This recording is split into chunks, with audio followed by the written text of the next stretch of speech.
Hello friends, welcome to my channel. आज मैं आपको class 11th health care subject के इम्पॉर्टेंट क्वेश्चन बताने वाली हूँ। तो इस वीडियो में मैं आपको यूनिट 4 के इम्पॉर्टेंट क्वेश्चन बताने वाली हूँ, जिसका नाम है प्राथमिक चिकित्सा। तो इसमें पहला क्वेश्चन है, सही विकल्प चुनिए। इसमें क्वेश्चन नंबर ए है, प्राथमिक चिकित्सा कक्ष में क्या सुविधाएँ होती हैं। प्राथमिक चिकित्सा कक्ष क्या होता है? प्राथमिक चिकित्सा कक्ष मतलब जिसमें फर्स्ट एड दिया जाता है, मतलब कि एक घायल व्यक्ति की प्राथमिक चिकित्सा की जाती है। या फिर यदि कोई व्यक्ति का एक्सीडेंट हुआ है, किसी व्यक्ति का, वो ज़्यादा घायल है, उसको इमरजेंसी वार्ड में ले जाना है, तो इमरजेंसी वार्ड में ले जाने से पहले भी उसकी जो देखभाल की जाती है वो प्राथमिक चिकित्सा कहलाती है। क्वेश्चन बी है, प्राथमिक चिकित्सा किट के उपकरण। प्राथमिक चिकित्सा किट मतलब कि जो फर्स्ट एड किट होती है उसमें क्या क्या सामान होते हैं वो आपको पता होना चाहिए। ठीक है, तो इसका ऑप्शन डी होगा उपरोक्त सभी। इसमें प्रिंटिंग मिस्टेक के कारण इसमें आंसर नहीं दिया हुआ है, इसका आंसर है ये डी। ओके, नेक्स्ट क्वेश्चन है, सी रक्त बना होता है, मतलब रक्त में कौन कौन से घटक होते हैं। तो रक्त प्लाज्मा और ब्लड सेल्स का बना होता है। नेक्स्ट है, सही जोड़ी बनाइए। सही जोड़ी बनाइए में क्वेश्चन एंड आंसर दोनों चीज़ लिखे हुए हैं, तो आप इनको पढ़ लीजिएगा। नेक्स्ट है क्वेश्चन सी, रिक्त स्थान भरें। ए, पहली बार में दिए गए चिकित्सा संबंधी हवान को कहा जाता है। यहाँ पे हवान शायद प्रिंटिंग मिस्टेक हो गई, इसका मतलब होगा चिकित्सा संबंधी सुविधा जो दी जाती है उसको क्या कहते हैं, तो उसको प्राथमिक चिकित्सा कहते हैं। क्वेश्चन बी, रक्त खालिस्तान से बना एक चिपचिपा द्रव है, तो पता है रक्त में प्लाज्मा और ब्लड सेल्स होती हैं। क्वेश्चन सी, सांस लेने की प्रक्रिया खालिस्तान और सांस छोड़ना है, यानी सांस लेना और सांस छोड़ना है। क्वेश्चन डी, खालिस्तान एक वाहन है, तो ऑफ कोर्स जो हॉस्पिटल्स होते हैं तो उसमें एम्बुलेंस ही एक वाहन होता है। क्वेश्चन ए, खालिस्तान वह व्यक्ति है जो एक आपातकालीन दृश्य की जिम्मेदारी लेता है और प्राथमिक चिकित्सा करता है। प्राथमिक चिकित्सा यानी फर्स्ट एड, प्राथमिक चिकित्सा कौन करता है, तो एक फर्स्ट एडर होता है, यानी प्राथमिक चिकित्सक होता है। F, question number F, ORS का अर्थ, यानी ORS का फुल फॉर्म क्या होता है। तो ORS, O मतलब ओरल, R मतलब रिहाइड्रेशन, S मतलब सॉल्ट। नेक्स्ट है क्वेश्चन जी, खालिस्तान किट की सामग्री मुख्य रूप से प्राथमिक चिकित्सा प्रदान करने के लिए है, तो प्राथमिक चिकित्सा किट की। ओके, नेक्स्ट है क्वेश्चन 4, सत्य असत्य लिखिए।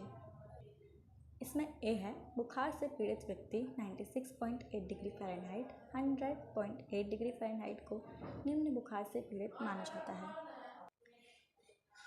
तो ये असत्य होगा, सत्य नहीं होगा। क्यों?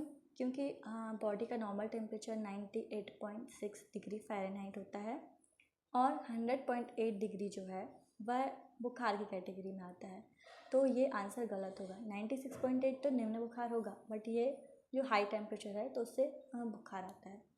क्वेश्चन बी है, ब्रोंकोडायलिटिस का उपयोग सेकेंड येडार हमले के मामले में किया जाता है। तो ब्रोंकोडायलिटिस क्या है? ब्रोंकोडायलिटिस का उपयोग अस्थमा और ब्रोंकाइटिस के उपयोग में किया जाता है। उसमें जो श्वसन नलिकाएं होती हैं उनको चौड़ा करने के लिए किया जाता है, जिससे सांस लेने में तकलीफ ना हो। तो इसका सेकेंड येडार हमले से कोई लेना देना नहीं है। क्वेश्चन सी, बुखार सूक्ष्म जीव है जिन्हें खाद्य संदूषण का सबसे सामान्य कारण कहा जाता है। तो हाँ, ये बिल्कुल सही है कि बुखार बैक्टीरिया से ही होता है, जो कि संदूषित भोजन करने से होता है। क्वेश्चन डी है, ओरल रिहाइड्रेशन सॉल्ट को गुनगुने पानी के साथ देना चाहिए। ये असत्य है, क्योंकि ORS को नॉर्मल पानी में देना चाहिए, ना कि गुनगुने या गर्म पानी में। तो इसमें मिसप्रिंट होगा या फिर इसमें गलत आंसर दिया है, इसका आंसर असत्य होना चाहिए, सत्य नहीं। नेक्स्ट है प्रश्न 5, अति लघु उत्तरीय प्रश्न। तो इसमें सारे क्वेश्चंस के आंसर दिए हुए हैं, तो आप पढ़ लीजिएगा। क्वेश्चन ए है, प्राथमिक चिकित्सा का उद्देश्य क्या है। प्राथमिक चिकित्सा का उद्देश्य किसी योग्य चिकित्सा विशेषज्ञ द्वारा मरने से पहले किसी व्यक्ति के जीवन को बनाए रखना, या जो दर्द के कारण होने वाली उसकी परेशानी है उसको कम करना। प्राथमिक चिकित्सा तो तब भी दी जाती है जब हमें कोई चोट लग जाती है तो हम घर पे ही उस चोट में मलहम कर लेते हैं, तो वो भी एक प्रकार से प्राथमिक चिकित्सा ही हुई। क्वेश्चन भी है, स्वास्थ्य आपातकाल क्या है? विभिन्न आपातकालीन स्थितियों का वर्णन करें। मतलब इमरजेंसी क्या है, तो उसके बारे में आपको बताना है। क्वेश्चन सी है, प्राथमिक सहायता द्वारा दी जाने वाली सुविधाओं का वर्णन करें। क्वेश्चन डी, प्राथमिक चिकित्सा कक्ष में अन्य में सुविधाएं लिखिए। मतलब प्राथमिक चिकित्सा कक्ष में कौन कौन सी सुविधाएं प्रदान की जाती हैं उनके बारे में लिखना है। क्वेश्चन 6 में लघु उत्तरीय प्रश्न है। इसमें क्वेश्चन ए है, प्राथमिक चिकित्सा किट का वर्णन करें और इसी सामग्री को सूचीबद्ध करें। मतलब प्राथमिक चिकित्सा किट यानी फर्स्ट एड बॉक्स में क्या क्या होना चाहिए उसके बारे में आपको बताना है। नेक्स्ट है, आम बीमारियों के दवाएं क्या हैं।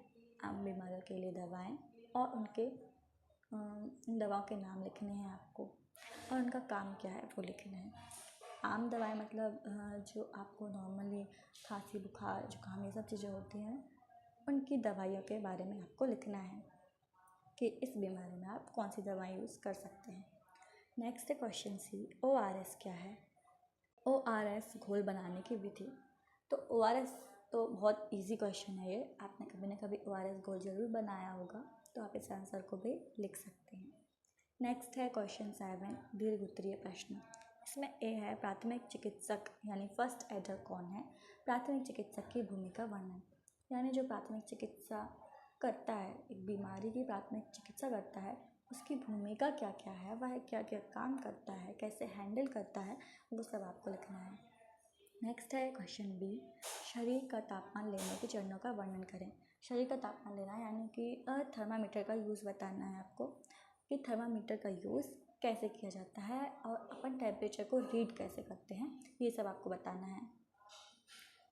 बस क्वेश्चंस यहीं तक थे। इतने इम्पोर्टेंट क्वेश्चन है इस यूनिट के, तो आप इनको अच्छे से रेडी कर लीजिएगा और एग्ज़ाम की प्रिपरेशन कीजिएगा। Thanks for watching this video. अगर आपको ये वीडियो पसंद आती है तो इस वीडियो को लाइक जरूर करें और मेरे चैनल को सब्सक्राइब करें। और अगर आपको कोई प्रॉब्लम आ रही है या फिर आपको कोई क्वेश्चन पूछना है तो आप कमेंट कर सकते हैं, मैं उसका आंसर ज़रूर दूंगी। और अगर आप चैप्टर्स का एक्सप्लेनेशन चाहते हैं तो आप कमेंट में ज़रूर बताइए, मैं चैप्टर को भी एक्सप्लेन करूँगी, वीडियोज़ बनाऊँगी उसके ऊपर भी। थैंक्स फॉर वॉचिंग, तब तक के लिए बाय बाय।